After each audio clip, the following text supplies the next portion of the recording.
Hello internet, my name is Lave and I haven't had a chance to go to the cinema to see a new release this week, but it just so happens that a couple of weeks ago Predator had its 30th anniversary, so in honour of that and the fact that Shane Black is working on a new sequel which is due for release in 2018, I thought it would be really fun to take a look back at the original Predator. With that in mind, viewers are advised that there's going to be spoilers ahead. Honestly, if you haven't seen Predator, what have you been doing with your life? And also, there's going to be some graphical content ahead because it's a pretty sick movie. In terms of the plot, it's as simple as they come. Arnold Schwarzenegger plays an elite commando who leads his team of special ops into the South American jungle on what he believes is a rescue mission. When they get there, they discover an alien warrior is visiting our planet and is hunting humans for sport, and now it has them in their sights and it becomes a battle for survival. Admittedly, it's not the most inspired or smartest premise ever conceived. I mean, the writers Jim and John Thomas described it as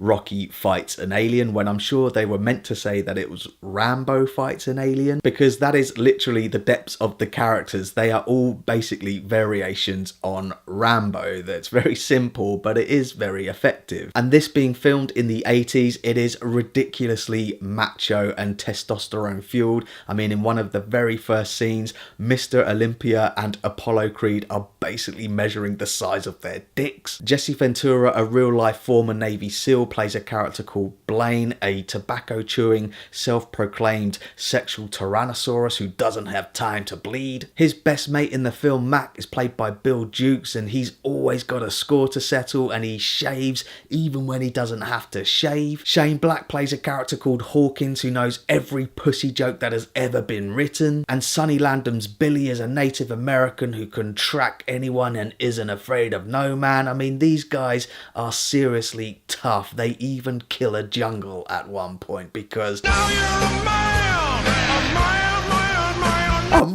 man.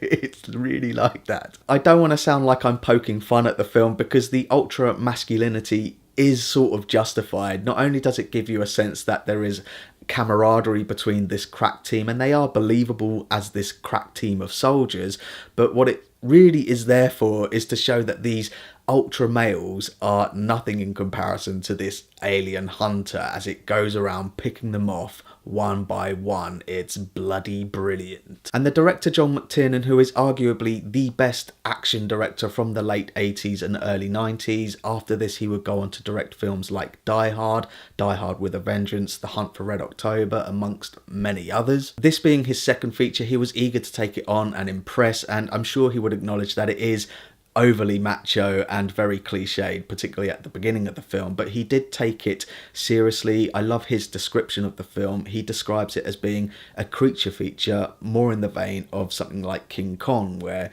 people go to an island and discover a monster. And like other great creature features such as Jaws, you don't get to see the predator from the off. You only see glimpses of it at first. You only see the world through its eyes, through its amazing heat vision. Even when you do see it in the first and second act, it's got this really cool camouflage effect, so it builds a sense of anticipation to when you finally see it at the end of the second act as it goes into the third act. And even then you get one last final reveal as the predator takes off its mask to unveil one of the most iconic alien designs of all time. The majority of the action scenes are great, maybe apart from one which was directed by the second unit director, and John McTiernan talks about that in the chat track on this film and also in the documentary If It Bleeds, We Can Kill It. He talks about how that sequence was really disappointing to him because all of the shots were very static, and in retrospect it does look like just a more expensive version of the A-Team. But the rest of the action scenes are filmed by John McTiernan, and you can tell he's got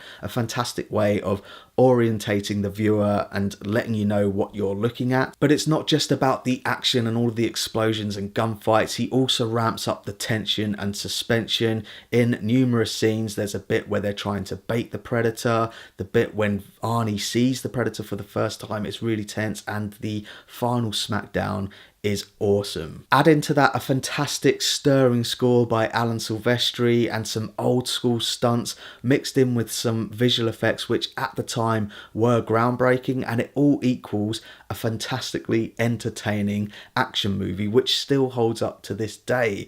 I watched it recently for this and I still enjoy it. So that's my thoughts on Predator, and pause the video if you want to take a closer look at my enjoyment tracker now. I've literally lost count at the amount of times I've watched this film, and in preparation for this I also watched the documentary If It Bleeds We Can Kill It for about the 5th time, and I'm always surprised to hear in that the producers say that it didn't perform as well financially. But it obviously did well enough to warrant a sequel. We got Predator 2 in 1990, we then got some really lackluster crossovers with Alien vs Predator and Alien vs Predator Requiem, and we also got a threequel Predators which I think has some interesting ideas but some really odd casting choices. And in 2018 we're getting another sequel. This time it's directed by Shane Black, who is returning to the franchise, only this time as a director, and it does look intriguing, but he has confirmed that it is a sequel. And I remember when it was first announced that they were making another Predator film, before Shane Black was attached to it,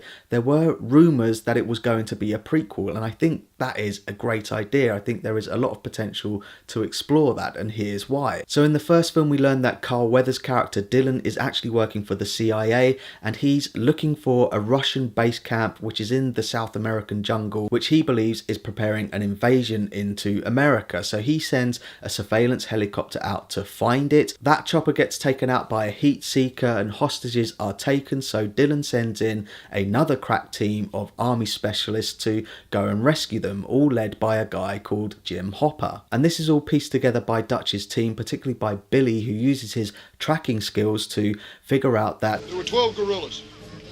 They took the 2 men from the helicopter, but there's something else. 6 men wearing US issued army boots.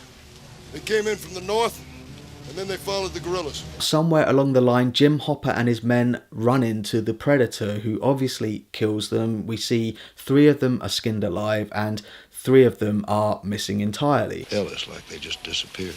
Now, in my opinion, that's the film right there. You can fill in all of the blanks and really see what happened to Jim Hopper and his men.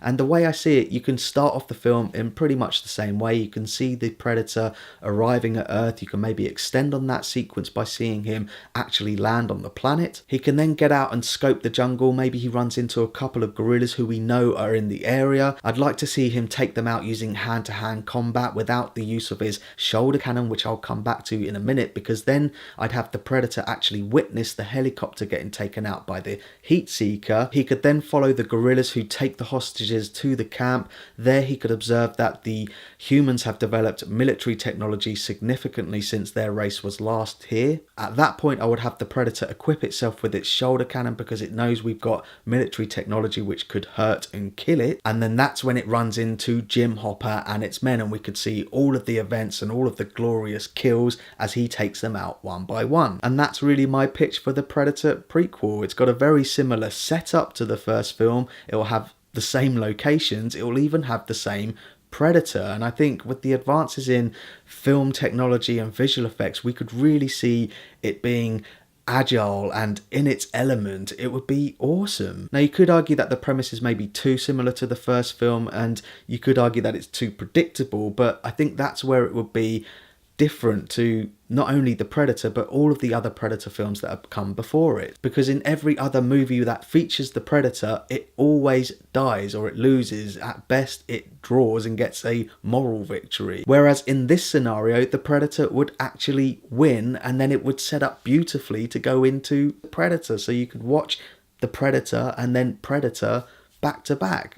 That would be awesome. With that said, I am still intrigued by what Shane Black is going to bring with his film. I'm still going to go and see it, but he has promised that it's going to expand on the lore and we're going to find out more about the Yautja and their race. But if that film doesn't quite reach the mark, then we could still have a Predator prequel. I'm available to write.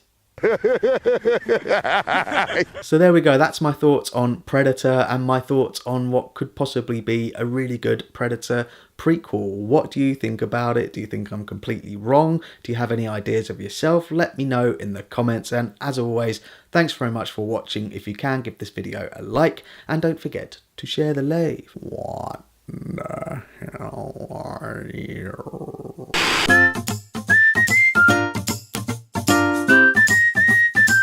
Subscribe.